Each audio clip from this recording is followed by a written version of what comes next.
கோவாவில் தொடங்கிய சர்வதேச திரைப்பட விழாவில் நடிகர் ரஜினிகாந்திற்கு சிறந்த திரையுலக பிரமுகருக்கான விருது வழங்கப்பட்டுள்ளது.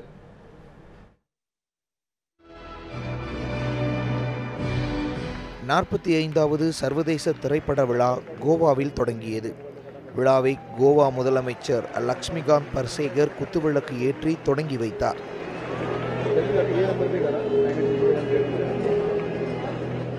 மத்திய அமைச்சர்கள் அருண் ஜெட்லி, மனோகர் பாரிக்கர், ராஜ்யவர்தன் ரத்தோர் ஆகியோர் கலந்து கொண்டனர்.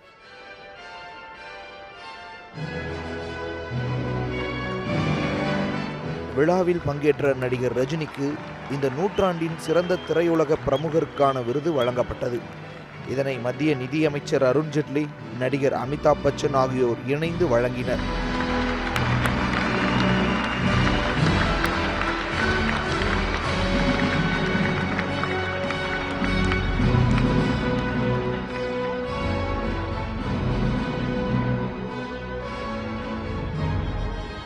விழாவில் பேசிய ரஜினிகாந்த் தனக்கு இந்த விருது கிடைத்ததை கௌரவமாக கருதுவதாக கூறினார்.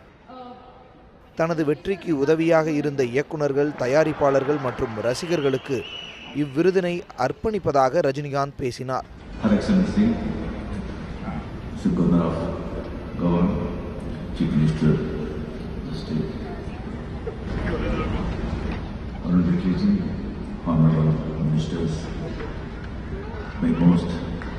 Respected my big brother Amirji,